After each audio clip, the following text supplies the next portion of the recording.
Entonces, hola de nuevo, buenas tardes a todos, a todas, y muchísimas gracias a tanta gente, a todos, a Gitanjáfora, por permitirme acompañar el arranque de estas jornadas número 17, siempre tan convocantes, siempre tan trabajadas, siempre tan esperadas.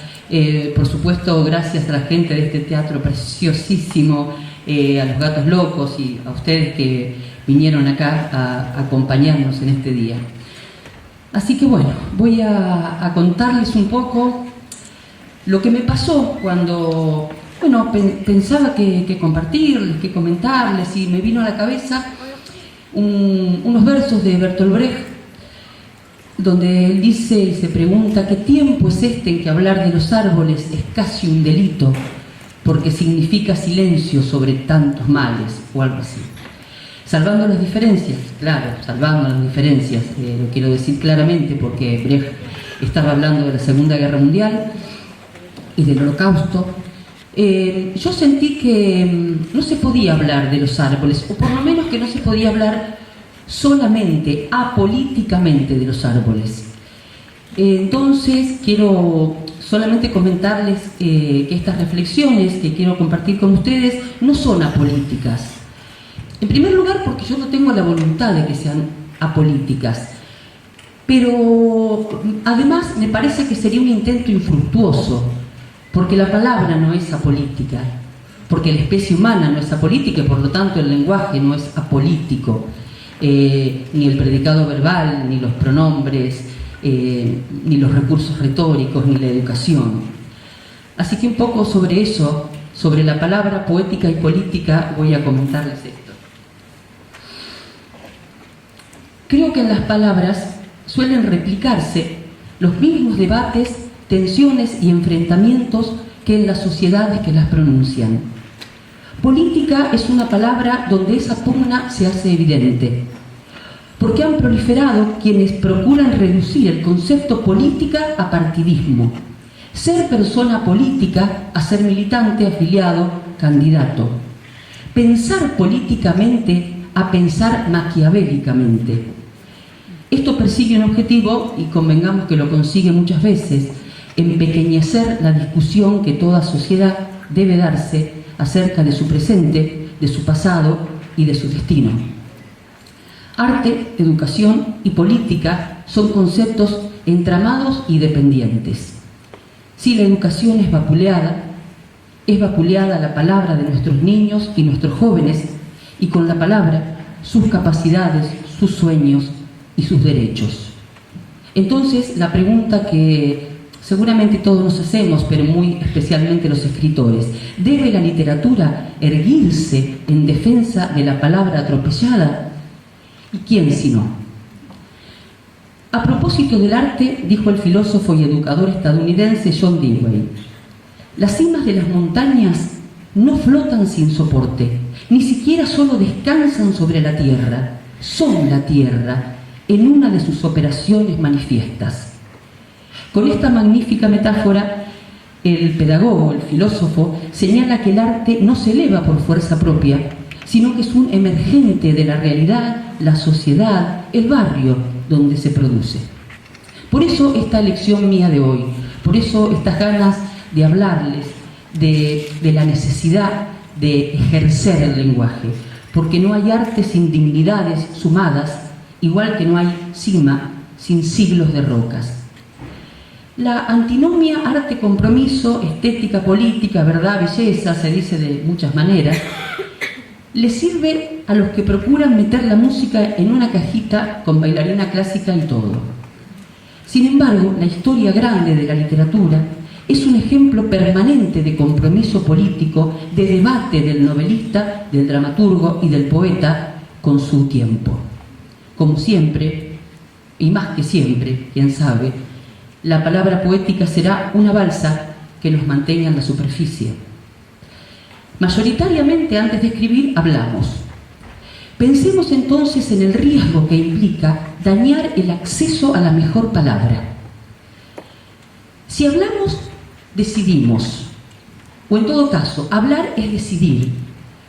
Es imposible que no haya decisión en el acto de hablar. Lo que puede ocurrir es que si nosotros no decidimos, va a decidir el pensamiento hegemónico. Digo, alguien decide. Si como escritores no decidimos creativamente la palabra, seguramente vamos a decir: su cabello era blanco cual la nieve, aquel barco parecía una cáscara de nuez en la tormenta, el cielo semeja un terciopelo azul cuajado de diamantes. No decidimos nosotros, decide el pensamiento hegemónico. Pero hay algo que yo creo que es mucho peor, mucho peor. Cuando no ya como escritores, sino como personas, desestimamos la importancia de decidir nuestra palabra, va a hablar por nosotros el pensamiento hegemónico y entonces vamos a decir: algo habrán hecho. ¿Quién la mandó a usar minifalda? Los maestros tienen 3 meses de vacaciones, no son 30.000.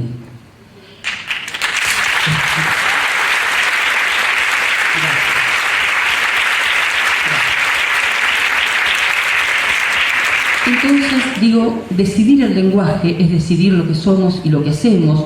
Por eso, en estos tiempos, y recién lo decían de alguna manera, donde hay un ataque casi de ficción contra la educación plural y sensible, contra la gracia y contra la ternura, nos toca más que nunca decidir el lenguaje y ejercerlo con el mayor coraje.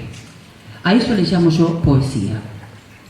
La educación, que tiene muchos deberes, qué tarea tan vasta, tan ardua y tan maravillosa, tiene, en mi opinión, una principal.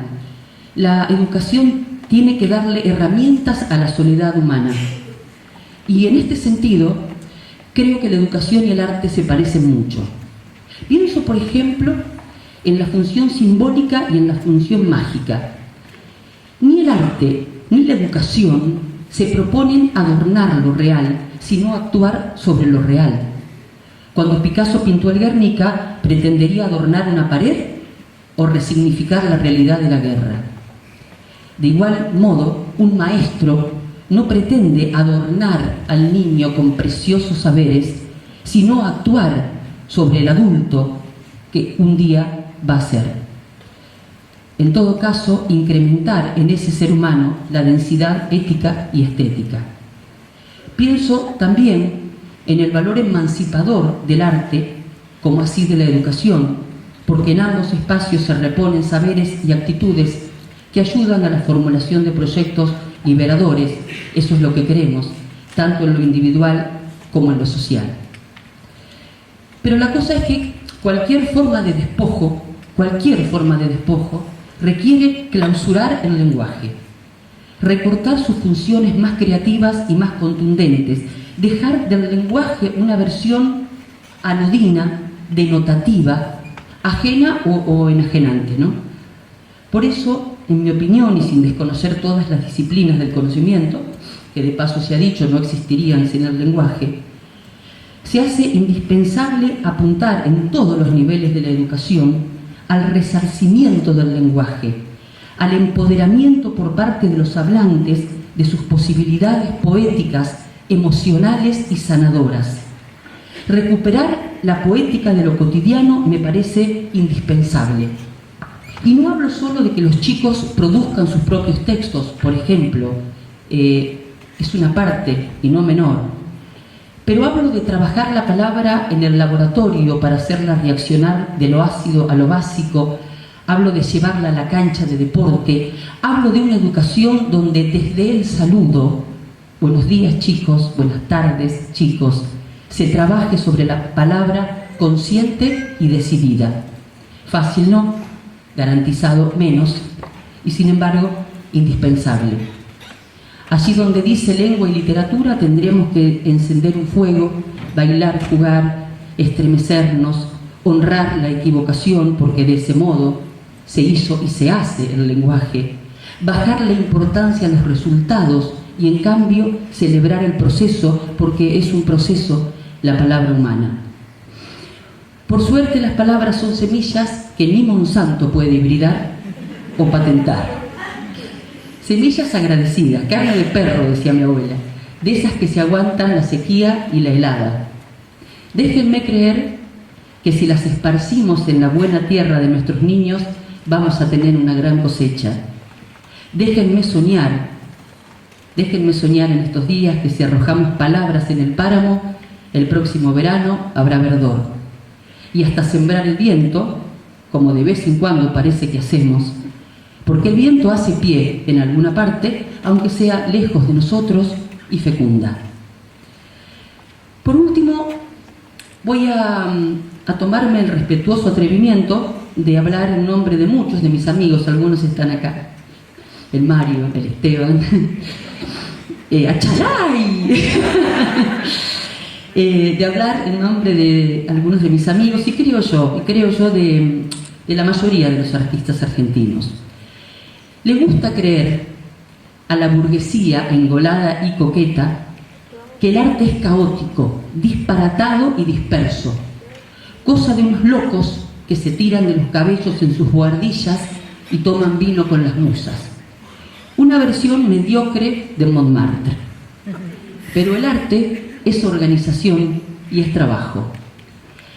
Lamentaremos decepcionar tan victoriana visión, pero los artistas no andamos a los tumbos por un egocentrismo fashion, porque solo existimos si hay un pueblo que va al cine y al teatro, si los niños pueden perderse en la maravilla de los libros, si la gente canta mientras camina. En estas jornadas, que son un puro honrar la palabra, honrar el lenguaje, repensarlo, pensarlo, reflexionarlo, yo quiero ahora sí, para terminar, y en todo caso invitarlos a que conversemos, aportar mi granito de arena, que es, hablando de poesía, decir lo mismo que acabo de decir de otra manera. Le llamo poesía, le llamamos, a la aplomada hilera de ladrillos, a la sopa fragante, al cuaderno de puntas estropeadas. Le llamamos poesía a la espalda doblada de los viejos transformados en signos de pregunta. No importa si nos sobra el decasílabo o si nos falta rima, le llamamos estrofa a todo lo que canta. Le llamamos metáfora al sudor, a la nuca dolida, al día que demora, a los huesos de Carlos Fuentealba. Nosotros, que tendemos las palabras al sol como la ropa blanca, llamamos poesía al día que nos toca. Nos hacemos poetas entre ayer y mañana.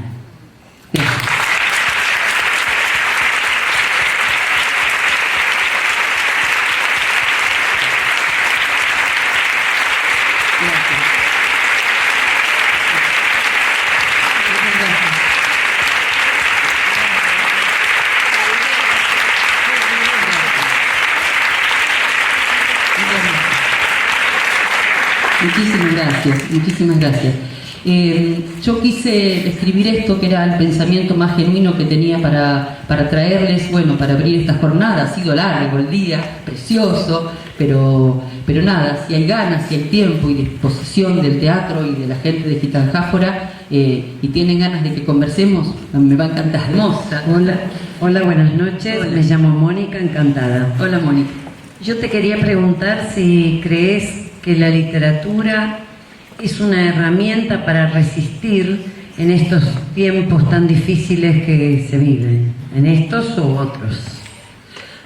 Sí, absolutamente, sí. Creo que desde ya, que desde luego, no digo que sea lo único, no digo que va a ser lo que va a garantizar la transformación, si es que algo la garantiza, pero sí, Mónica, yo creo en el sostén, que es la palabra poética, en lo social, pero también en lo familiar y también en lo individual, en lo más íntimo, y en lo más íntimo. Digo un poco por esto que decíamos, ¿no? En la literatura está la palabra florecida, está la palabra como preñada de sentidos, ¿no? Está como lo más jugoso del lenguaje. Entonces, claro, ¿cómo no nos vamos a sostener en esto que decíamos, la mejor palabra, en algún sentido? Sí, totalmente. Por eso me parece tan importante que esté muy presente en la educación. Me voy a animar a hacer, me llamo Soledad, voy a animarme a hacerte una pregunta como docente de literatura, que muchas veces es un debate que se genera con otros colegas.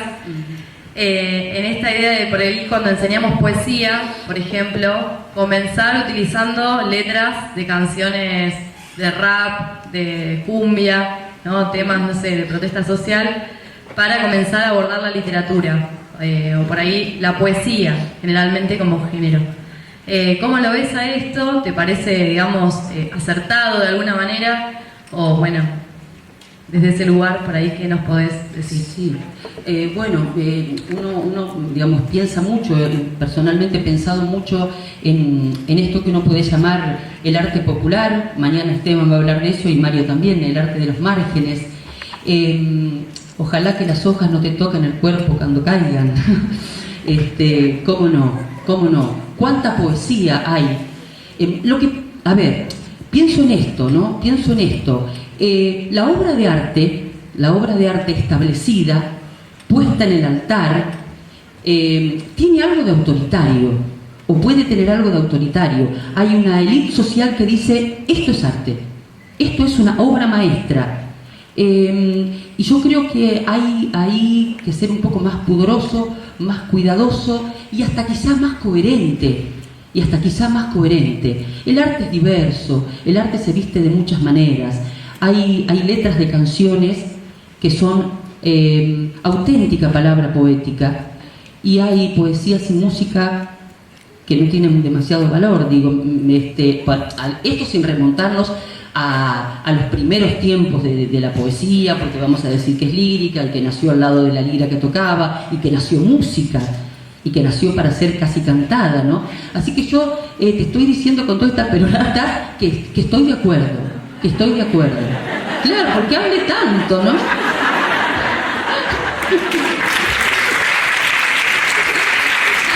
Miren, yo les voy a decir por qué hable tanto, porque uno abre el paraguas antes de que llueva.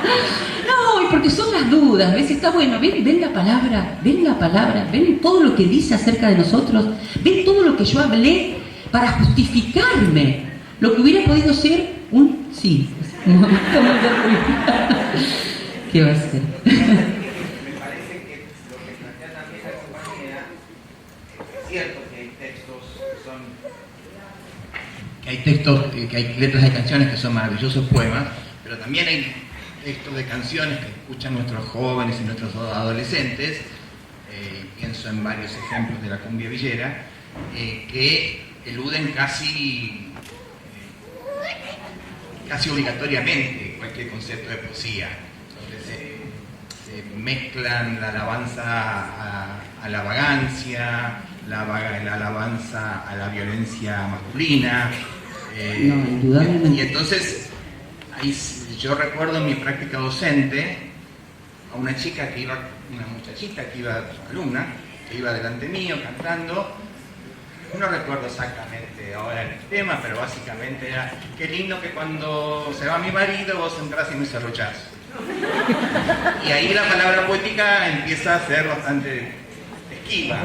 Desde luego. Entonces, cuando nos enfrentamos con esa cosa de nuestros jóvenes, con esa práctica musical de nuestros jóvenes, supongo que ahí se le plantea a la compañera Claro, no, desde luego, porque claro, es un poco esto, ¿no? La palabra que enajena, la palabra que en alguna medida ejercemos contra nosotros mismos. Absolutamente. Cantando. Ella era una nena cantando sobre qué bueno que un tipo viene y ejerce sobre mí violencia sexual. Claro, entonces ahí, por eso digo, el extraordinario trabajo que nos debemos como educadores es pensar con esa chica la palabra que pronuncia, ¿no? Es una tarea titánica pensada así. No sé si solamente meterle un soneto de Quevedo o a Juan Gel, a lo mejor también, pero también hacerla pensar en la palabra que pronuncia, para que ella pueda decidir su palabra. Esa palabra no la decide, es lo que yo creo, no la decide. Justamente esto es un poco, ¿no? Lo decide el machismo, el pensamiento de su entorno, de su contexto. Entonces, yo no sé si te referías a ese tipo de canciones o de letras complejas desde el punto de vista ético. Me refería a canciones de protesta social, por ejemplo el rap desde, digamos, Claro. la cultura con el orden establecido, Claro. desde la violencia institucional, desde el patriarcado, desde distintas Claro. cuestiones que no hacían esto. Claro, esto, no se puede comprar la lluvia, no se puede comprar el sol, por supuesto, claro. Hola Liliana. Hola. Somos de San Juan. Estamos muy felices por este charque, por estar con todos ustedes. Y tenemos una gran preocupación, tenemos un proyecto de investigación destinado a la literatura para los niños y niñas. Y muchas veces las autoridades en la escuela ejercen un poder sobre ciertas palabras, como la palabra muerte, o se nos censura la canción de las pulgas de Gustavo Roldán, o el tema de Teresita, la que hace caca con palabritas, de Pesetti. Y entonces, bueno, quería preguntarte, en realidad, ¿cómo hacemos para...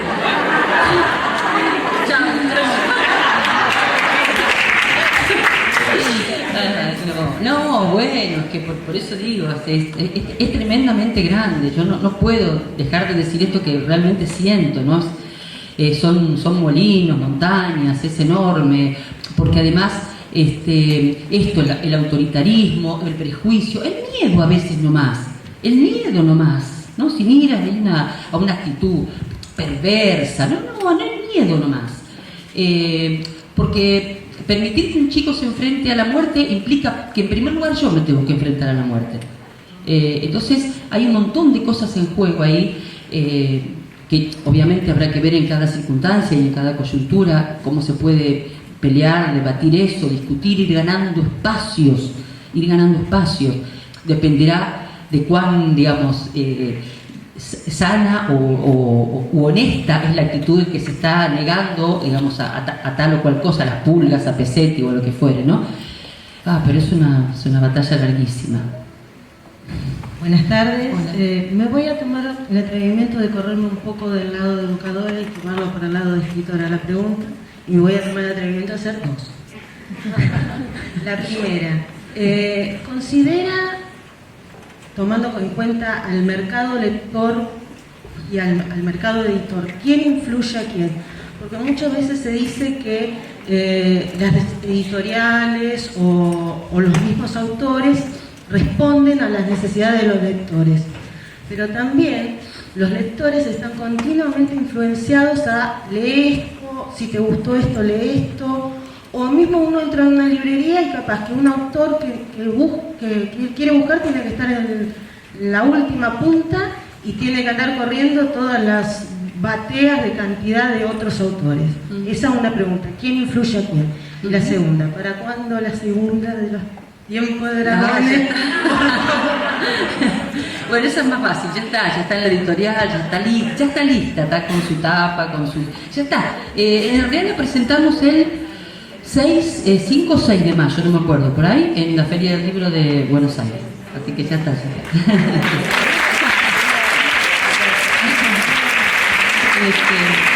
Bueno, y respecto de lo otro, bueno, un poco, digo, me das pie para reconfirmar esto. ¿Cuán política es la literatura? Porque en realidad hay una gran dependencia de la literatura y el mercado. En una gran medida la literatura depende del mercado.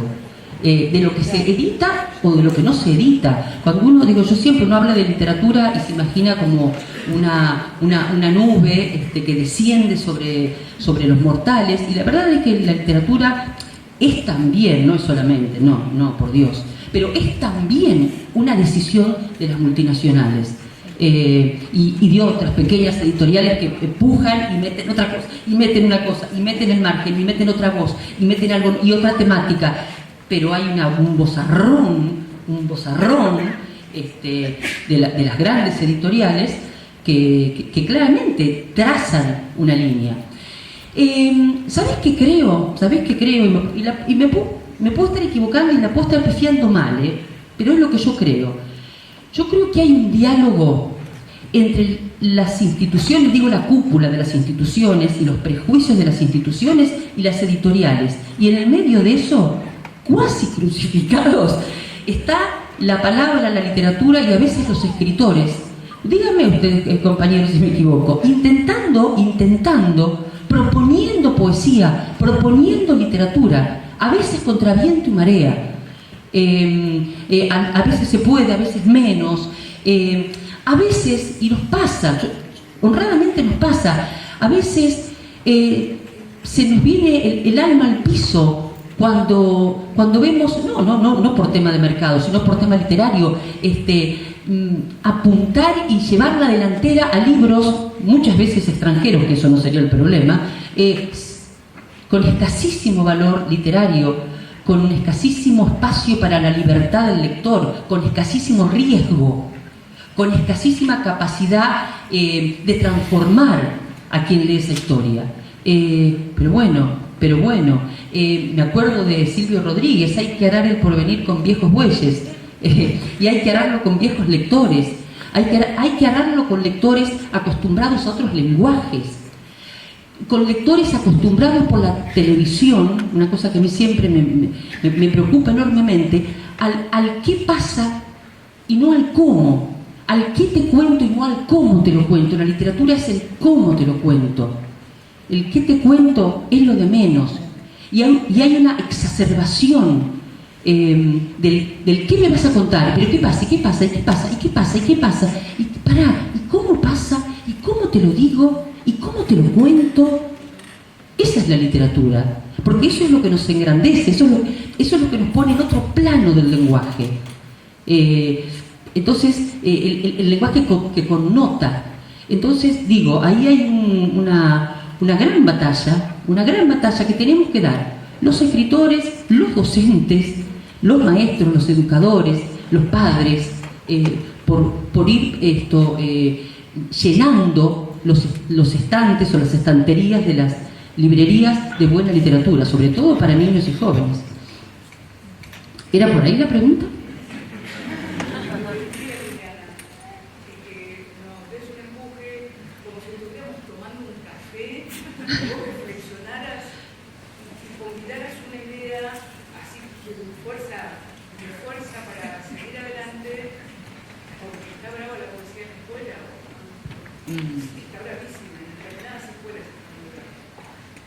La poesía. Ah. La poesía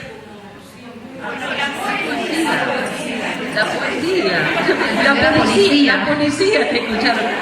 Eso, pará. En Mar del Plata la policía también. Dicen que los sinónimos y los antónimos de netos no existen. Yo digo que sí. Poesía y policía son antónimos. A ver, a mí se me ocurre decirte una cosa de verdad muy doméstica, que es lo que yo hago todo el tiempo, que es apasionarme.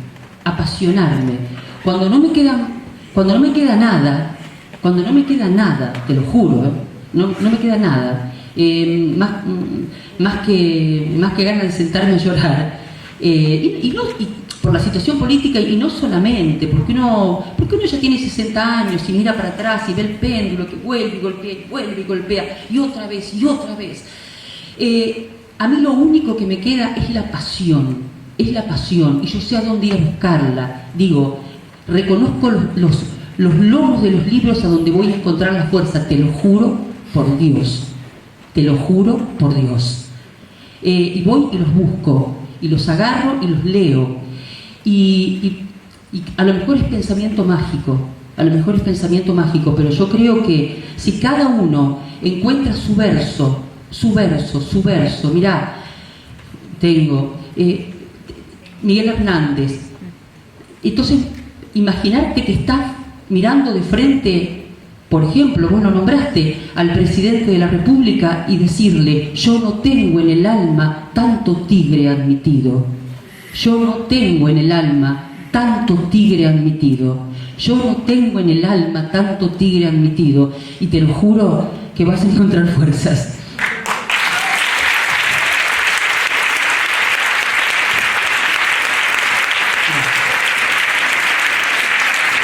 Hola, ¿qué tal? Buenas noches, Liliana. Un gusto estar aquí, un placer enorme. Nosotras somos de Rosario y estamos planificando este viaje desde hace meses.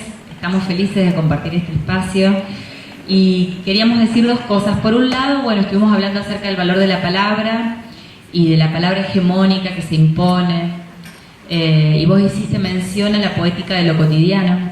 Entonces nos interesaría que desarrolles o nos comentes qué estás pensando con esto de la poética de lo cotidiano. Y por otro lado, si nos podés regalar ese poema precioso que escribiste y que leíste hacia el final, lo queremos. Por supuesto, sí, claro, eso Se publica. Eso lo dejamos, claro, sí, por supuesto. Gracias. Bueno, respecto de la poética de lo cotidiano, aprovecho y últimamente, ¿vieron cuando uno anda así como loco con algún autor? Y yo encontré en una pensadora mexicana, que a lo mejor deben conocer, que se llama Katia Mandoki, que reflexiona mucho y muy bien. Ella viene de las artes plásticas, en realidad, pero se puede extender a todas las artes y la literatura, desde luego. Ella reflexiona mucho sobre el arte de lo cotidiano, sobre lo que ella dice y reclama para trabajar en la educación, que es trabajar, dice ella, sobre la éstesis. Lo opone a la anéstesis, al estar anestesiado, a estar con los sentidos obnubilados, de tal forma que nada me duele, ¿no? Entonces ella habla y propone métodos. Yo, si no la conocen, se las recomiendo muchísimo. Ella habla de trabajar la éstesis, de que antes que poner al niño frente a la obra de arte como resultado, hay que abrirlo. Yo creo que es eso. En todas las casas, lo digo de verdad, en todas las casas hay una poesía, nuestra poesía, no digo un libro de poesía, la poesía de casa, el lugar a donde me refugio. A mí me parece que de la estética, de lo cotidiano y de la poética de lo cotidiano, ahí, como decía John Dewey, ahí se sostienen después los grandes escritores, como en un montón de pibes que potrerean se sostiene Messi. Digo, es impensable que Messi nazca en un país donde nadie juega al fútbol. Entonces ahí, eso, ejercer el arte, ejercer la poética siempre que se pueda, estar alerta, porque viste cómo lo dejamos pasar, ¿no? Era por ahí, y claro que la poesía sí. Entonces, si tenemos un segundo, ya que vos hablaste también de seguir peleando y de seguir batallando, y él preguntó un poco por eso, y estamos todos acá por la misma cosa, y a mí me apasiona la poesía. Si me tienen paciencia, les termino con una de Brecht. Señor, tiene que ver con pelear, ¿eh? Señor, yo no quiero de lo que todos te piden, porque de eso ha de quedarte muy poco. Yo no quiero quietud, ni tranquilidad, ni siquiera fortuna, ni salud, porque de eso todos te piden, y ha de quedarte muy poco. Yo quiero para mí la inquietud, la intranquilidad, el infortunio y la pelea. Dámelos, que yo esté seguro de tenerlos para siempre, porque no siempre tendré coraje para volver a pedírtelo. Gracias.